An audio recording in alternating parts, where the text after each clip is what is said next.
Do you ever think about the Native American recipes no one makes anymore? And wonder why we let them disappear?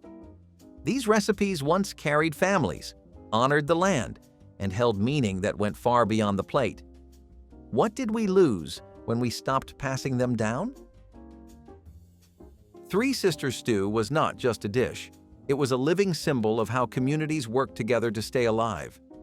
Corn, beans, and squash, the sacred trio, were known as the Three Sisters. These crops were planted together, each one helping the others grow strong. Corn stood tall and gave the beans something to climb. Beans fixed nitrogen in the soil to help everyone thrive. And squash spread wide to protect the earth with its leaves. That bond continued in the pot. The stew was hearty, warming, and filled with every single thing you needed to live.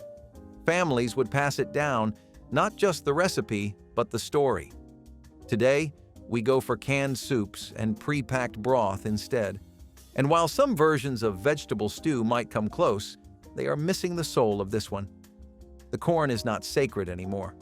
The beans are not living with purpose, and the squash is usually tossed aside. This was more than dinner. It was a prayer. Pemmican was the original survival bar.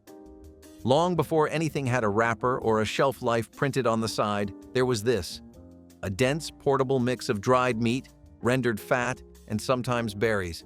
It was made for journeys across frozen tundra or high plains. Sometimes it was all someone had to eat for weeks. But that was the point. You did not need more. This one slice could feed your body and carry your spirit.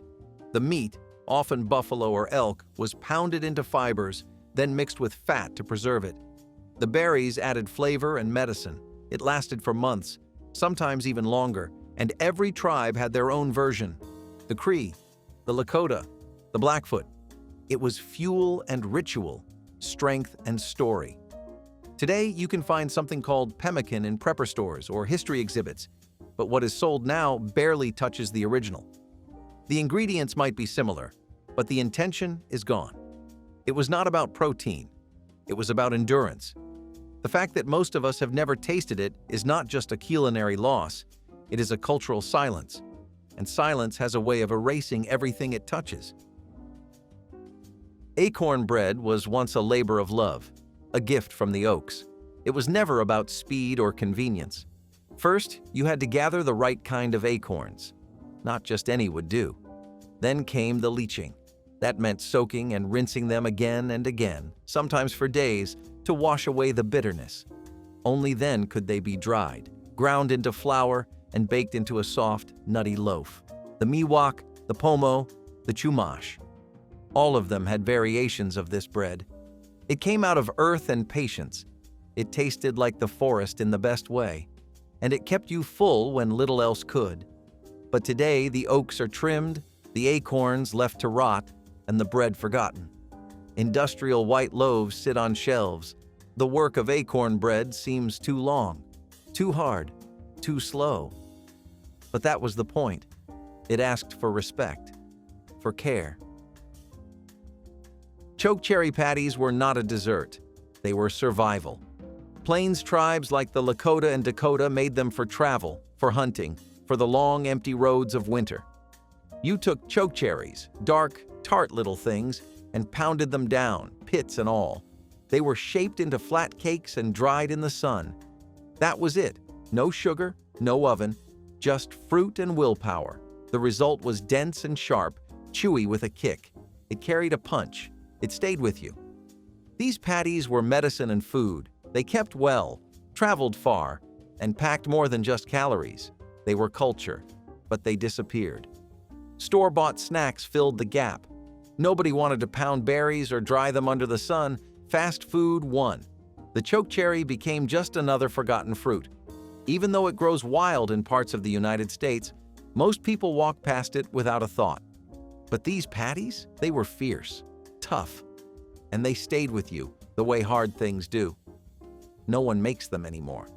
But if they did, they might just remember what it means to carry something ancient in your hands. Wild rice casserole was not just a warm dish for cold nights. It was the heart of Ojibwe living. Wild rice, called manoomin, was not farmed. It was hand-harvested by canoe, one grain at a time, bent and tapped into baskets from shallow lakes. That alone made it sacred. But it did not stop there. The rice was toasted, cleaned, and then slowly cooked with onions, mushrooms, sometimes venison or duck, and always care.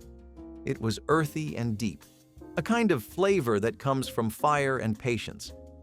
But boxed rice came next, and microwave casseroles. Wild rice got pushed aside. Some of what is sold today as wild rice is not wild at all. It is cultivated and flavorless. Real manoomin is still gathered in some places, but the casserole, the real one, is gone from most tables.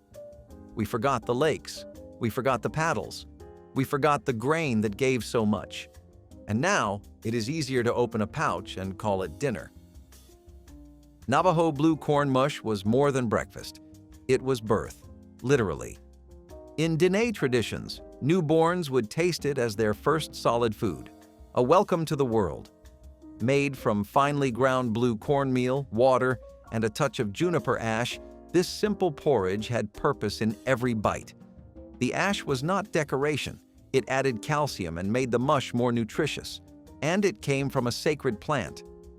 You stirred it with patience, ate it with intention. The flavor was subtle, earthy, and warm. Some added a hint of honey or wild berries, but even plain, it spoke volumes. Today, it barely speaks at all. Processed cereal took its place. Most Navajo children grow up without ever tasting it. Outside the community, almost no one has heard of it. It became ceremonial, yes, but also silent. It lost its seat at the daily table. Blue corn still grows, juniper still stands, but the mush is missing. And with it, the sense that food could be a welcome, not just a meal. What we lost was not just a dish, it was how we met the world. Fry bread tacos were not invented at the state fair. They were born out of displacement. When tribes like the Diné were forced onto reservations with nothing but government rations, flour, sugar, salt, and lard, they made something out of almost nothing. Fry bread. It was a form of protest, a survival food. Crisp on the outside, soft inside, it held beans, cheese, and meat, or whatever you had. Fry bread tacos were not supposed to be a treat. They were defiance, a way to stay full when everything else had been stripped away. But now, they are novelty, carnival fare, piled high with sour cream and lettuce and sold for $10 a plate.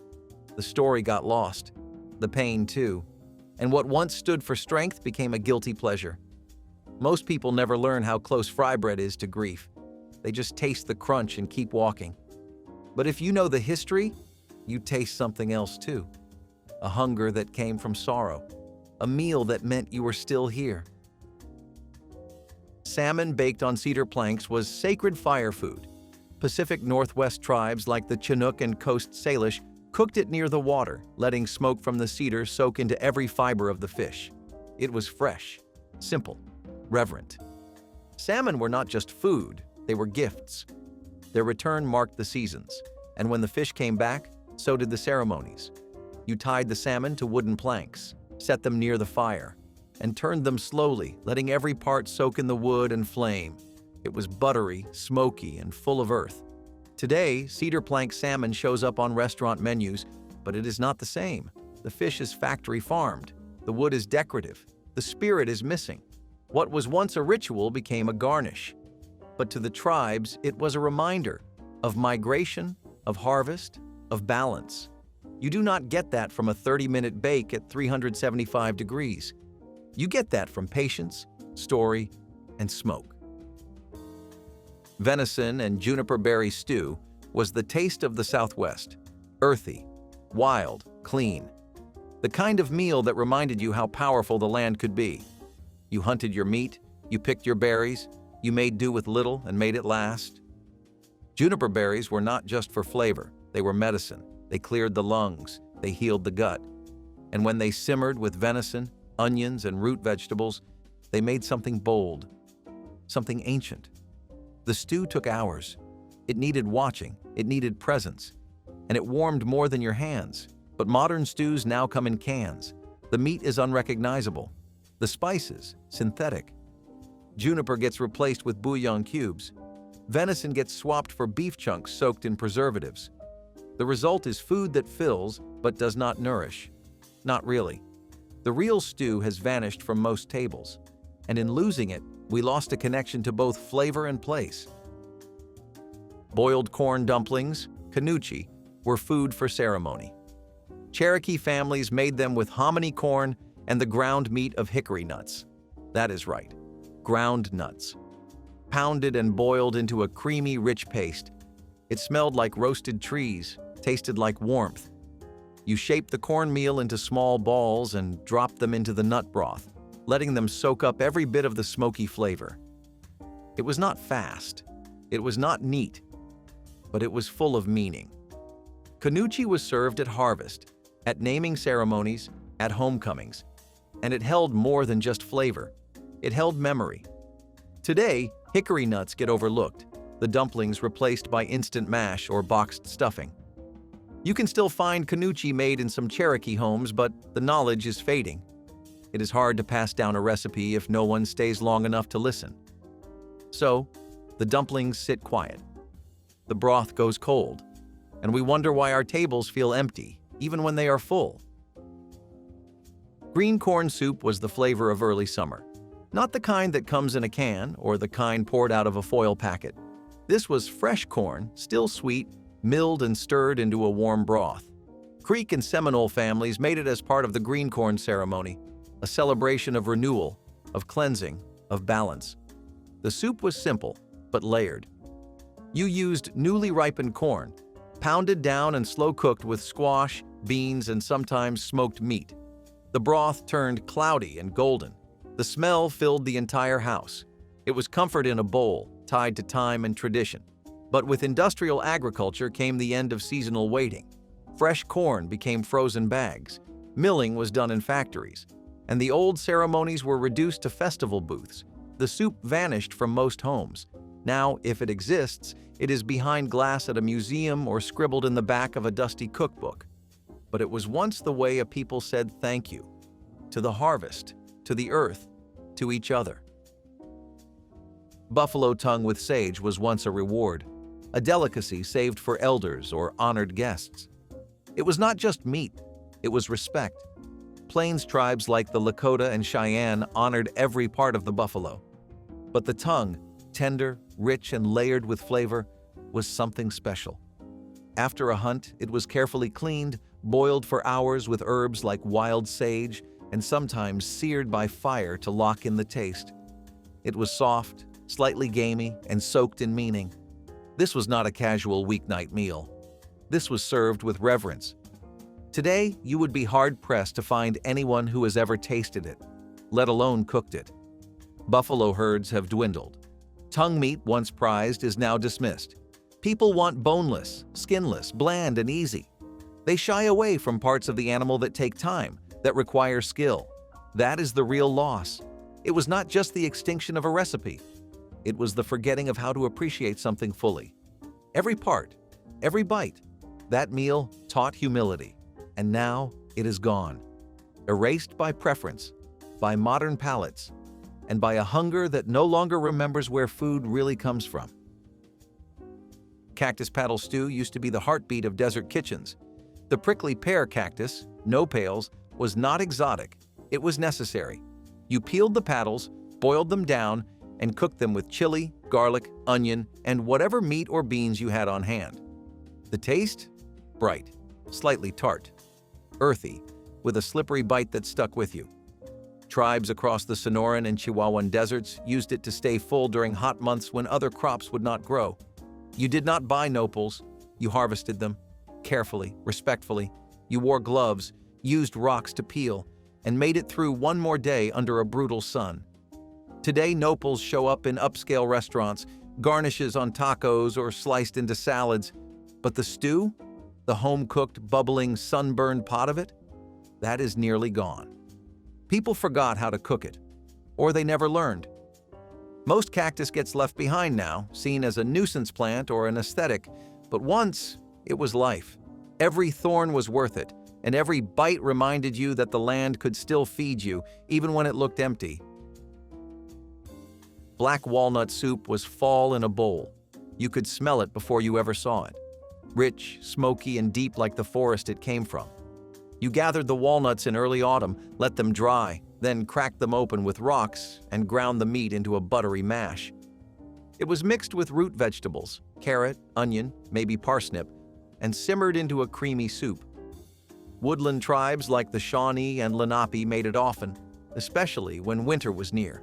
The soup was thick, warming, nutrient-rich, a hug from the land itself. But foraging is no longer part of our lives. Walnuts are sold in plastic bags now, the kind you get from a shelf, not a tree, and the soup has vanished. Nobody wants to smash nuts with stones or peel roots in the cold. Now we use bouillon cubes and blenders. But this soup, it tasted like time. It taught patience. It taught you to listen to the season. What replaced it might be faster, but it will never be as grounding. Some meals fill the stomach. This one filled the soul. Corn husk wrapped. Tamales, made in the traditional Hopi style, were never just food, they were ceremony.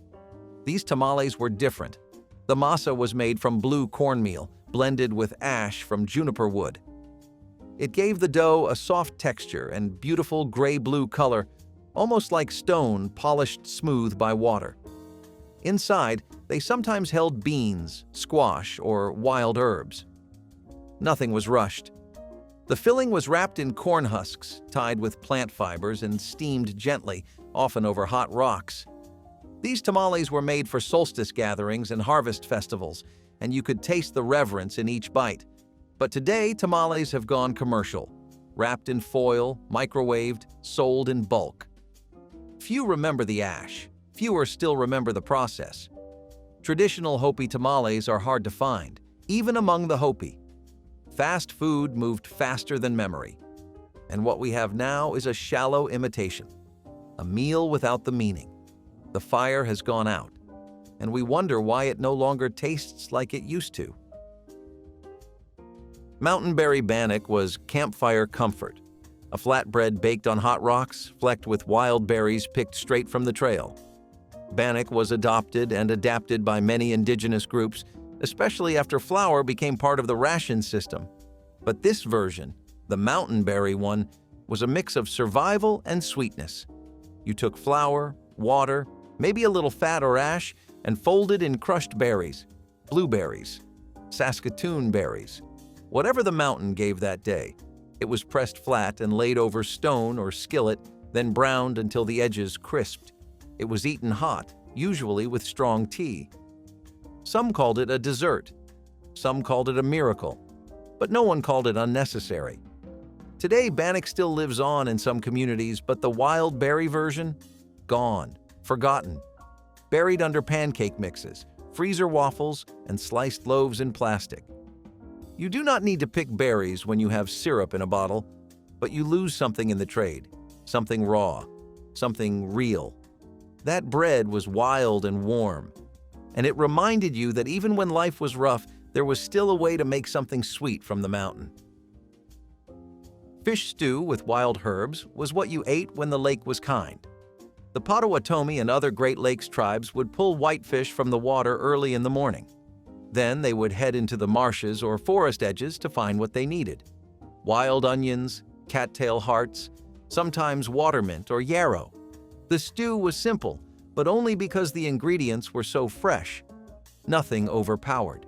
Everything balanced. The fish was flaked by hand. The broth made slow.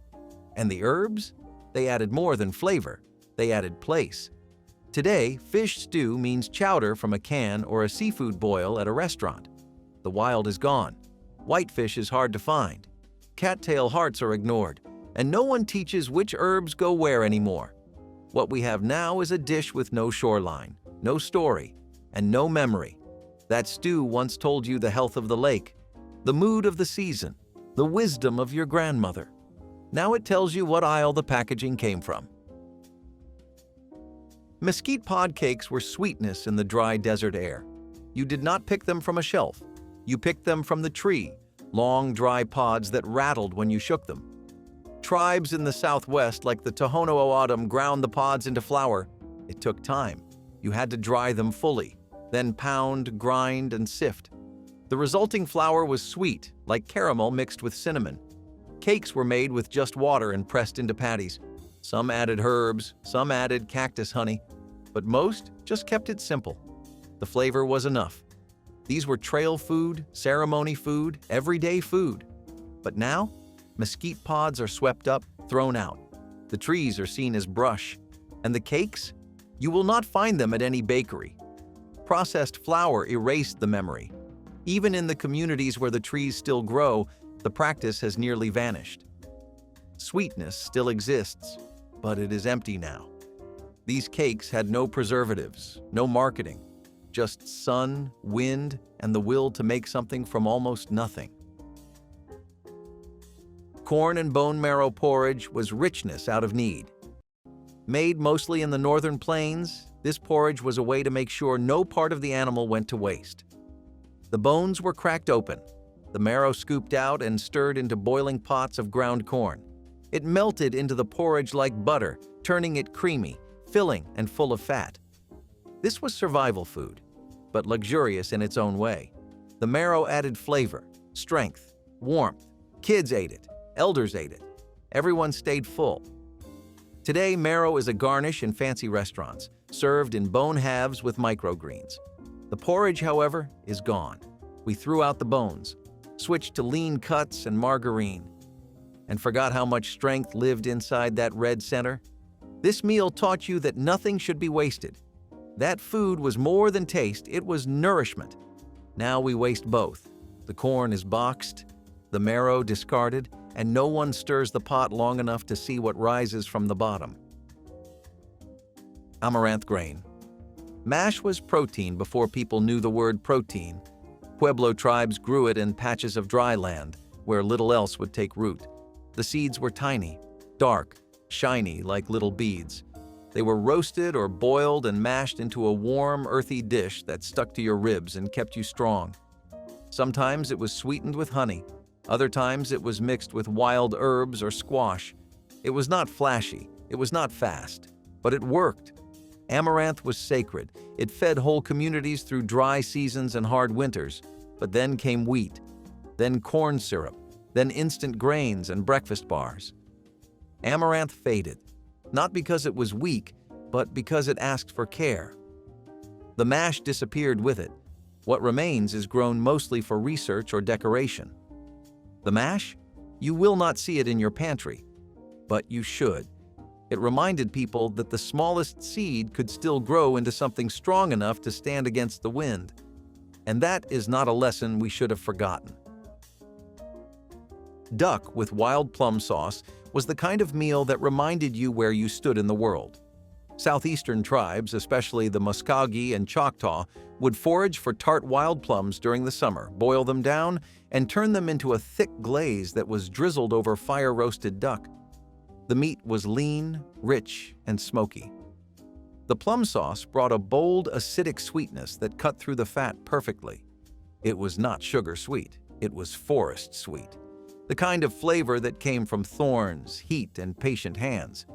The dish showed up at feasts, at family tables, at moments that called for care. But today, duck is a luxury item. Plum sauce comes bottled, sticky, and drowned in processed sugar. No one makes it like that anymore. The wild plums are hard to find, the ducks come frozen, and the glaze tastes like syrup. The result is a version without a past. What we had was balance between tart and tender, smoke and sweetness, ceremony and appetite. What we have now is a shortcut, and it is missing every reason that made the original worth remembering. Piñon nut roasts were a warm blessing in cold desert air. These pine nuts, harvested from piñon pines in the Southwest, were once considered sacred by tribes like the Navajo and Apache. The nuts were cracked open, then roasted slowly over embers and sprinkled with native salt. People would gather around, shelling and eating them warm, their fingers dusted with smoke and salt. It was not just a snack, it was a ritual. The scent of roasted piñon filled homes, especially during the colder months, and the nuts were traded, shared, and stored like treasure. But today, that treasure is nearly gone. Overharvesting, drought, and fire bans have made the traditional gathering of piñón almost impossible. Store-bought pine nuts taste nothing like the wild ones. They are bland, oily, and shipped from halfway across the world. The native salt has been replaced with table salt, the fire with an oven, and the memory with silence. What used to be a moment of connection is now a commodity. The warmth is gone. But if you ever get the chance to eat roasted piñón by a fire, close your eyes. Taste the land. Taste the care. That was the real snack. Bear fat biscuits were rich in more ways than one. This was not your average biscuit. This was made with rendered bear fat, thick, creamy, and high in flavor. Northern tribes like the Innu and Cree used it for centuries, long before lard or shortening ever entered the picture. The fat gave biscuits a deep golden crust and a dense, satisfying crumb. It was a staple for long winters and hunting trips, packed with calories and warmth. You rendered the fat slowly over a fire, filtered out the solids, and mixed it into flour and water. No butter, no milk, just the gift of a hunted animal used to its fullest. The result? A biscuit that filled your belly and stayed with you. But now, bear fat is considered strange, dangerous, unfamiliar. Crisco took over. Processed fats became the norm. And these biscuits faded into memory. Today, you can barely find anyone who remembers the taste, let alone how to make them. But once, they were a symbol of resilience, a way to turn survival into something delicious. And even if bear fat never makes it back into your kitchen, the lesson still holds. Use what you have, honor where it comes from, and let nothing go to waste. Sweet corn and smoked fish cakes were born at the lakeside. In the summer, when the corn was just right and the smokehouses were full, tribes like the Menominee and Ho-Chunk made these savory patties from the land and water combined. Smoked whitefish or lake trout was flaked and folded into cornmeal, sometimes with herbs or bits of wild onion. The cakes were pan-fried on hot stones or iron skillets, turning golden and crisp at the edges. They were eaten hot with wild greens or berries on the side. It was lake food, honest, unpretentious, and filling. But as the lakes were overfished and smokehouses disappeared, so did the cakes. Smoked fish is rare now, and the cornmeal is boxed and bleached. The fish cakes you find today are frozen, breaded, and packed in oil. They do not smell like smoke. They do not crackle in the pan, and they certainly do not carry the silence of morning fog on a lake. These were more than just food. They were a reminder that land and water can work together to feed a community. Now, they are just another story no one told enough times. Pumpkin and maple-baked mash was autumn on a wooden plate. This was not pie. This was not topped with whipped cream. It was a warm, spiced mash made from native pumpkins and sweetened only with maple syrup tapped fresh from the tree. Northeastern tribes like the Abenaki and Mohican made this with roasted squash, mashed smooth and baked until the top caramelized. It was earthy and sweet, but never sugary. The maple was real. The kind that came from hours of boiling sap down to syrup, the kind that stuck to your spoon and lingered on your tongue. This mash was eaten at gatherings, in quiet homes, or beside a fire after harvest. Today, we open cans. We buy pumpkin puree from a shelf and drown it in spice blends. Maple syrup has been replaced by corn syrup with artificial flavor, and the mash is forgotten, swallowed up by pumpkin pie season. But once, this dish told you that fall had come, that you had made it through another year. That sweetness still came from trees, not factories. That warmth came from the inside out. And that is worth remembering. Sunchoke and elk stew was a mountain meal. It was the kind of dish you earned after a long day of gathering or hiking uphill through snow. The sunchokes, also called Jerusalem artichokes, were knobby little roots pulled from the frozen ground.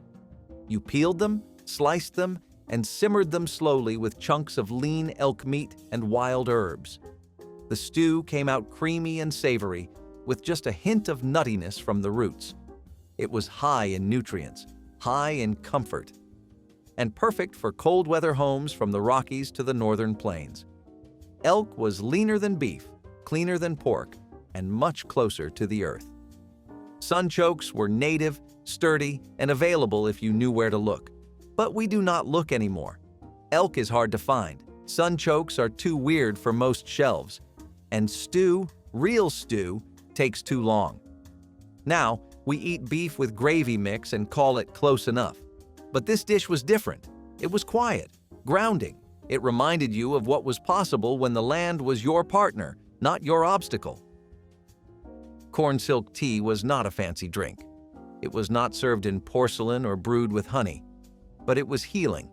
This tea, made from the golden threads that hang from ears of corn, was steeped by tribes like the Iroquois and the Choctaw to soothe urinary issues, reduce swelling, and calm inflammation. You took the silk, dried it gently, then steeped it in hot water until the liquid turned amber. It was earthy, a little sweet, and oddly comforting. You drank it slowly, not for taste, but for trust. You believed in what the earth gave you. But as Western medicine became the only medicine, this kind of knowledge was lost. Corn silk is thrown away now, considered waste. Herbal teas are flavored with berries and spices, not purpose, and nobody talks about how effective something so simple used to be. We do not steep silk anymore. We steep impatience. But if you ever stop long enough to dry those threads, to boil them down and take a sip, you will taste something much older than any pharmacy aisle. Cranberry and venison pudding was not a dessert. It was a survival mash, a winter staple. The Wampanoag and Narragansett peoples made it when fresh food was gone. Dried cranberries, venison, and cornmeal were ground together and baked into a dense, chewy pudding. It was tangy, salty, and just sweet enough to lift your spirit. The venison gave strength. The berries gave sharpness. The cornmeal held it all together. It was not pretty, but it worked. It kept you warm when the fire was low, kept you going when little else remained. Today, we forget dishes like this because they are not photogenic. We want garnish and flair. But this pudding? It was the truth. It showed what it took to last a winter. It showed how smart the old ways really were. And it reminded you that survival was not about appearance. It was about making do with what you had. Wild onion and egg scramble was spring on a plate. The first green thing after months of gray. Cherokee and Chickasaw families gathered wild onions as soon as the ground softened. These were not scallions. They were sharp, fragrant, pulled from the dirt by hand, chopped and tossed into a skillet with fresh eggs, if you had them. If not, powdered eggs worked too. It was quick, but never rushed, a reminder that life was back. That flavor could come from soil. Today, onions like these are ignored. Eggs come year-round, and we forgot that waiting makes it better. This dish was not about hunger. It was about noticing, about paying attention to the first signs of warmth. Now we eat the same things every day, but the scramble still whispers, if you are willing to walk outside and listen. Roasted grasshoppers were not a dare. They were food, crunchy, protein-packed, and easy to carry. Southwestern tribes like the Hopi and Zuni caught them in the morning, cleaned them, seasoned with salt or chili, and roasted them over fire. The taste? Nutty, smoky, with a satisfying crack. Sometimes eaten with roasted corn, sometimes ground into meal. It was smart, efficient. Today, insect snacks get laughs. But across the world, they still matter. Only in the modern West did we turn away.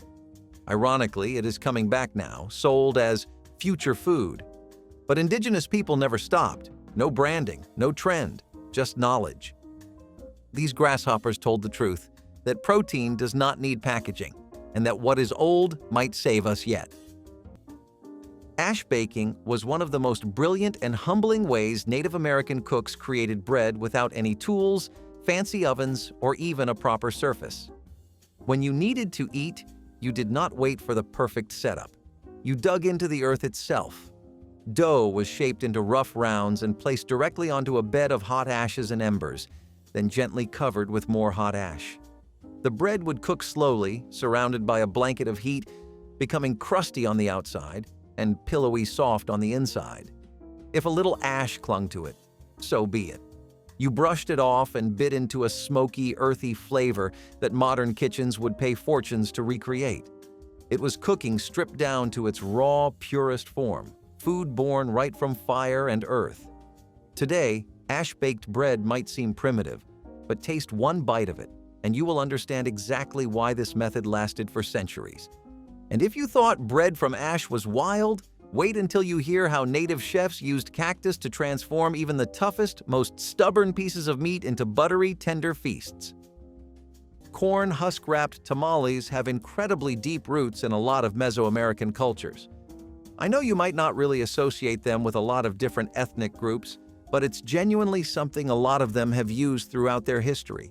There were specific tribes like the Pueblo and Hopi that had very agricultural lifestyles, and the Pueblo even had trade and cultural connections with Mesoamerican civilizations. They would share their knowledge with Mexican cultures, and in return, the Mexicans would share theirs. And that's how Native American tribes first became familiar with the idea of tamales. They were already very used to working with dried corn kernels and grounding them into masa. Also, these are a lot different from the typical tamales you might be used to because they usually rely on bison, venison, and rabbit. And each of those has its unique world of flavor different from the chicken and beef we're so used to on the corners of our streets. If you're looking for a fresh spin, try to hit up an authentic Native American joint or work with some venison or rabbit at home. You might be pretty surprised. Meet chufa, or tiger nut. Chufa, more charmingly known as tiger nut, is a sweet, chewy tuber that looks like a wrinkled almond and grows like a weed in southern fields. Don't let the name fool you. It's not a nut at all, but a tiny root from a sedge plant. And yet, it's been making taste buds happy for thousands of years. Indigenous communities across the Southeast cultivated chufa in patches and prized it for both flavor and endurance. High in fiber, iron, and natural sugars, it could be eaten raw, roasted, or pounded into a creamy, milky drink not unlike today's trendy horchata. These little roots could last long after other crops failed, and they were especially valuable during lean seasons or droughts. Digging up chufa was a bit like hunting for treasure, rooting through soft soil until you felt the telltale pop of a tuber coming free. In fact, wild boars love them so much, they've helped replant them across entire counties. But long before livestock figured them out, chufa was already nourishing generations. And if earthy sweet wasn't your flavor, maybe something with a bit more bite will suit you. The secret of grease preserves is one of those survival tricks that almost defies belief today. After cooking meat, Native American chefs would save every drop of rendered animal fat, pouring it carefully over shredded or chopped pieces of the meat inside clay pots or animal bladders. Once sealed, the fat hardened into a protective barrier that kept bacteria and air out, preserving the meat for weeks, even months. This was not just storage. It was insurance against famine, sickness, and scarcity. Meat preserved this way stayed rich, flavorful, and nutritious, providing vital energy when fresh food was impossible to find. Every time someone dipped into a pot of grease preserves, they were eating a lesson in patience, gratitude, and survival. But even the best preserved meat needed help lasting through long journeys or seasons, and sometimes the land itself offered the perfect cold pantry, hidden just beneath your feet. Napolles and beans were staple foods for so many indigenous peoples. It's a bit surprising this recipe isn't a bit more well-known.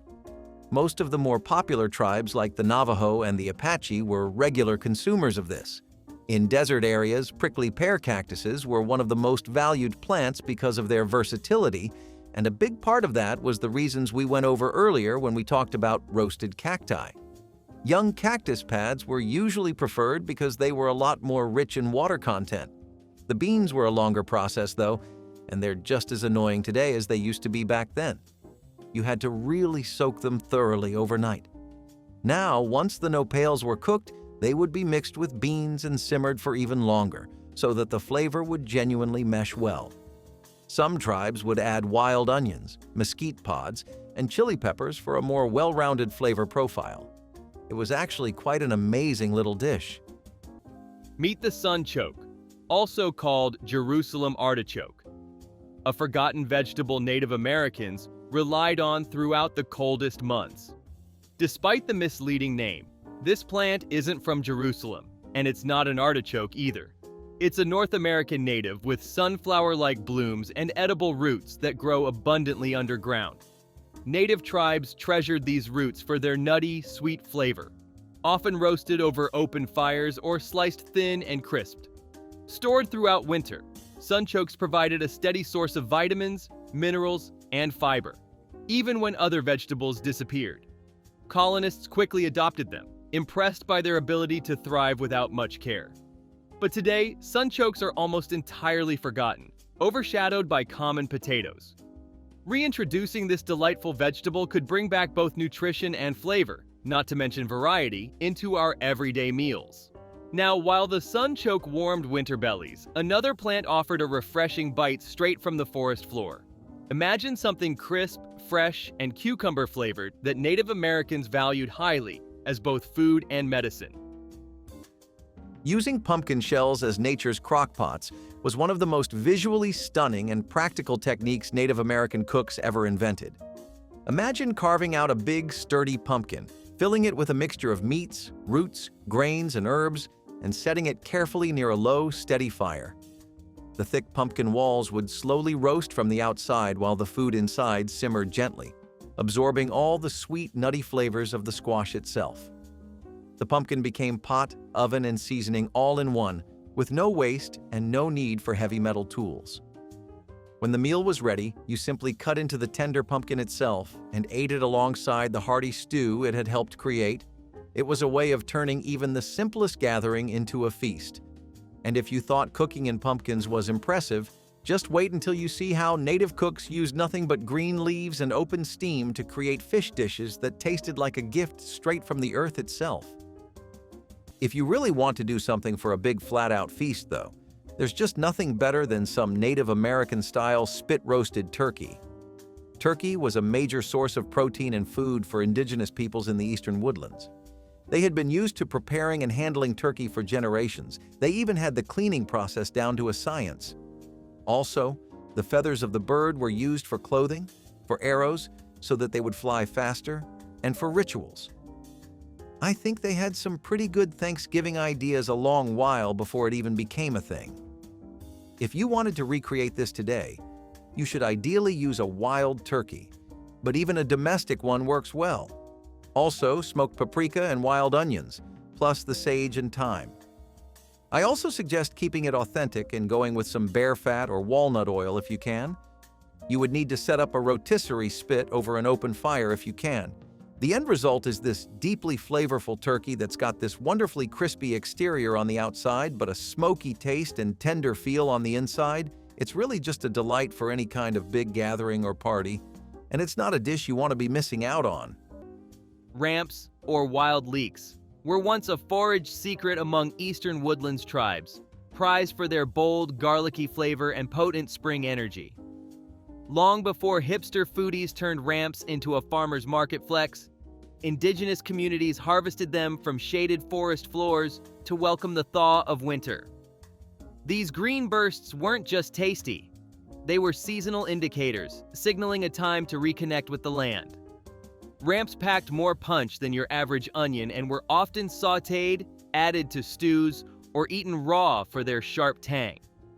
They grew in patches, not abundance, so harvesting was done respectfully to ensure next season's return.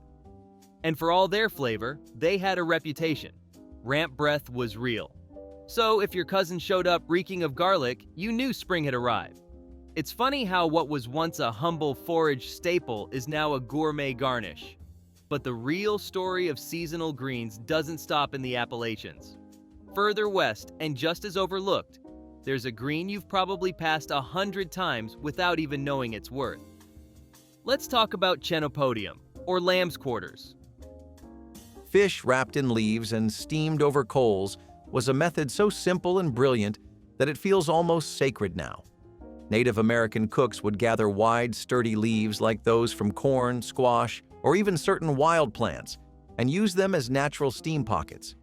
A freshly caught fish, often seasoned with wild herbs and crushed berries, would be carefully wrapped and placed near smoldering coals or atop heated stones. As the heat rose, the moisture trapped inside the leaves would slowly steam the fish, keeping it impossibly tender, flaky, and infused with the faint, earthy flavor of the leaves themselves. When the leaves were finally peeled back, what you found inside was a dish so fresh and alive you could almost taste the river still running through it. Meals like these were more than food. They were rituals of respect for the land.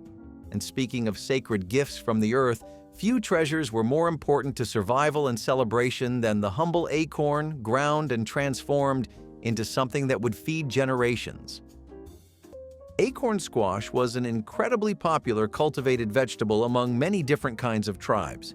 Squash in itself is something the Native Americans experimented with a fair amount. All of that effort eventually brought about the Three Sisters agricultural method, which was basically just growing crops of corn, beans, and squash together.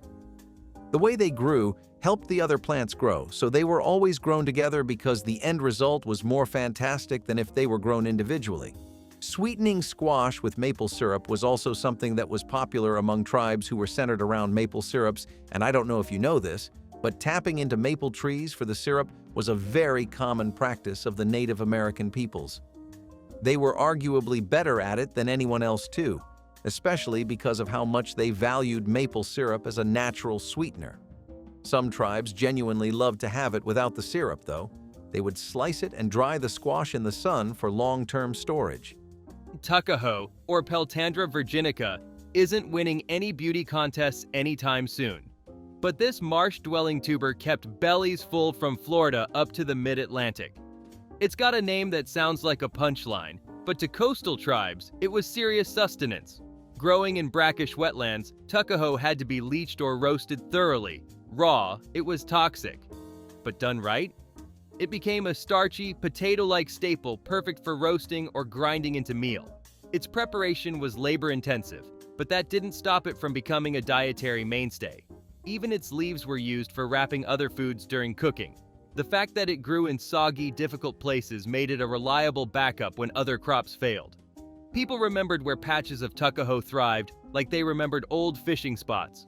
Quiet, sacred, passed down. Today, it's almost completely forgotten, overshadowed by potatoes and corn. But its legacy as a survival route is carved deep into coastal soil. Still, when you head inland, there's another tuber that not only fed people, but followed them. The trick of smoking corn husks for deep, sweet flavor might sound simple today, but it was revolutionary in the world of ancient cooking. Corn was life to many native communities, not just a crop, but a living gift. Every part of it was precious, especially the husks. By soaking them lightly and laying them over hot coals or wrapping food inside them, cooks could infuse whatever they were making with a smoky, sweet richness that no wood or spice could ever truly replace. Smoking corn husks became a way to turn plain dishes into something sacred, layering that faint sweetness into meats, vegetables, even simple bread. It was an invisible ingredient, a secret handshake between the land and the plate. Today, a few high-end restaurants still use this trick, usually without telling you, because the result feels so natural, so impossibly rich, that diners are left wondering what kind of sorcery they have just eaten. But corn was not the only plant they turned to for hidden flavor and power. If you knew where to look, even the tallest pine trees offered a secret recipe for survival. I think this one might actually work better as a cool history fact, instead of a Saturday dinner you're investing in. But hey, trying new things is cool too. There's definitely nothing as new as a roasted prickly pear cactus for dinner, but to us, it's just an out-of-the-box idea. To them, it was a pretty standard dinner. In arid regions like the Southwest, where cactus growth was always something you would expect, both the pads and the fruit were always eaten. However, cactus on its own isn't exactly the most palatable thing, so roasting it would really help with that. They had a whole specific preparation process for the cactus too. The pads would be harvested when they were young and tender, and before that, they also become very full of fiber. This was good back then because it meant they could be full for a lot longer, and a lot of food and meal plans were designed for sustainability rather than just for the thrill of it. Still, removing the glochids, otherwise known as the spines of the cactus, was as painful as you could imagine. They had tricks for making it quicker, but it was a pain. Native Americans would usually burn off the spines over open flames, or they would scrape them off or cut them with knives. They would also boil them sometimes to loosen the spines. It's definitely one recipe that's really out there, right? Also, interestingly enough, the cacti had a lot of medicinal benefits, like an incredible amount of fiber, a lot of vitamin C, and intense hydration. Meet the Hopi red dye amaranth, a striking plant known as much for its deep, vibrant colors as its incredible nutritional value. Native Americans didn't just admire it. They relied heavily on this leafy wonder, harvesting its colorful foliage to cook like spinach. Rich in vitamins and minerals, these vibrant leaves became a nutritious staple, elevating traditional dishes while providing essential nourishment.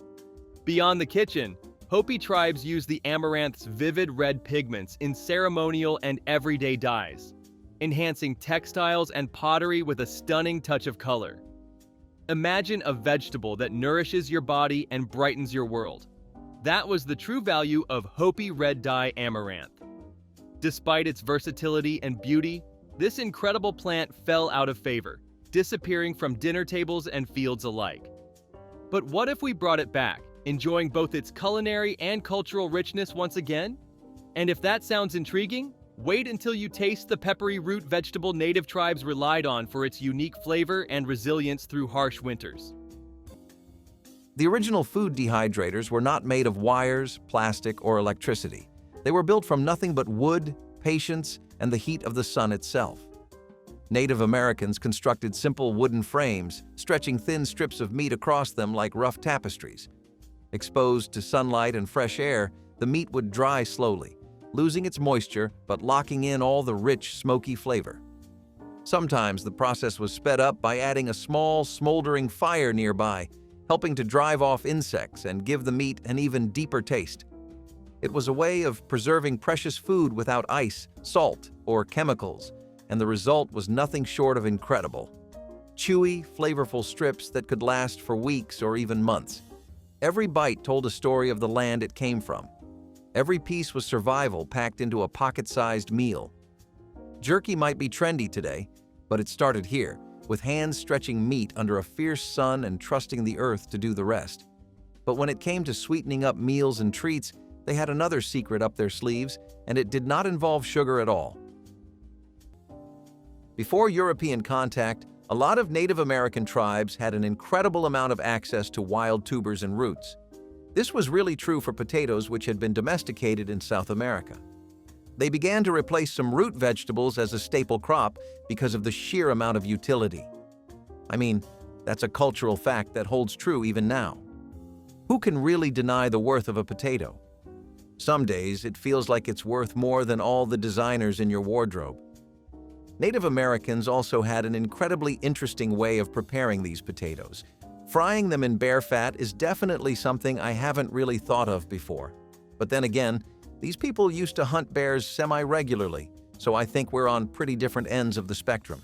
The potatoes would be sliced and fried in bear fat on a flat stone over an open fire, and it would actually make for some extremely rich and crispy potatoes.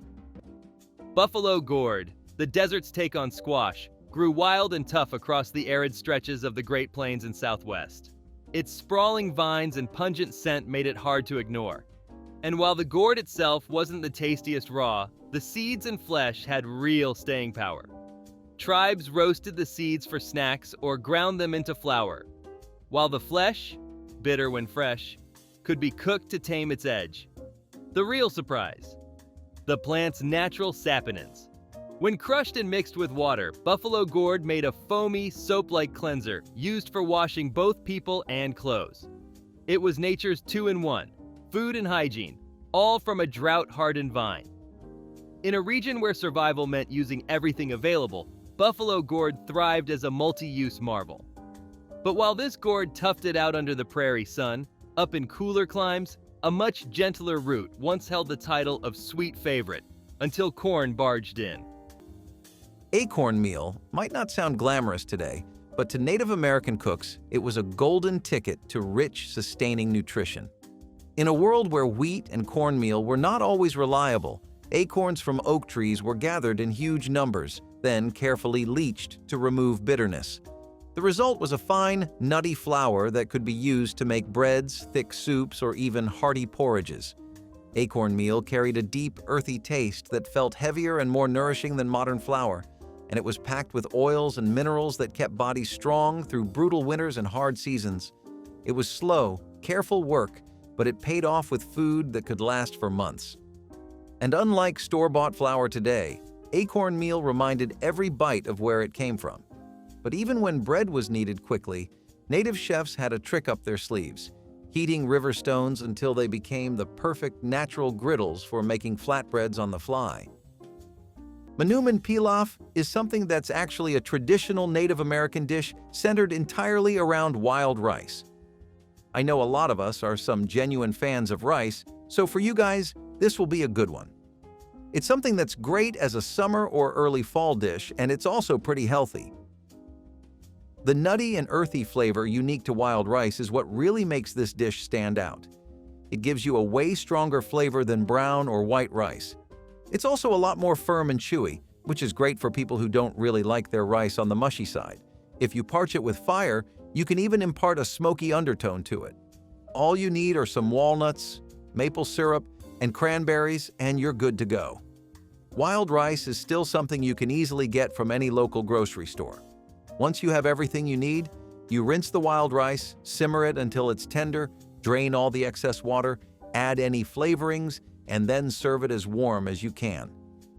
This is a dish that's considered sacred in the culture of some tribes, particularly the Anishinaabe culture. It's also a great source of protein if you aren't feeling like meat this week. The prairie turnip, Soralea esculenta, was the ultimate road snack before there were roads. Found in the Great Plains and treasured by many nomadic tribes, especially the Lakota, it was harvested in summer, sliced thin, and dried to store through the winter.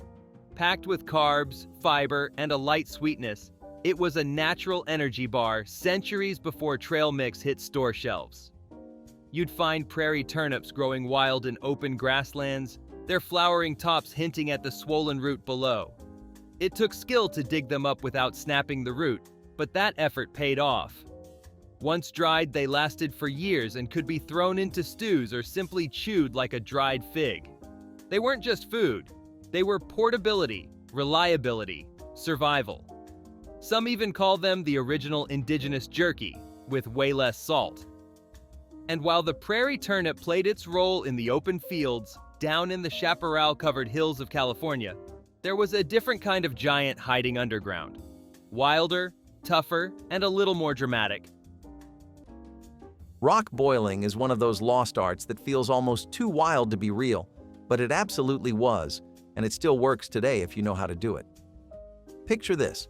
You have no metal pot, no pan, nothing but a fire, a handful of food, and a riverbank full of stones. Native American cooks would heat large, clean rocks directly in the fire until they were almost glowing, then carefully drop them into hollowed-out bowls made of bark, animal hide, or clay. The heat from the stones would bring the water to a bubbling boil almost instantly, allowing them to cook stews, boil roots, or even prepare medicinal teas without ever burning the vessel. It was a skill that could mean the difference between an empty belly and a full one. And it was not just functional. It gave the food a subtle mineral richness you cannot replicate any other way.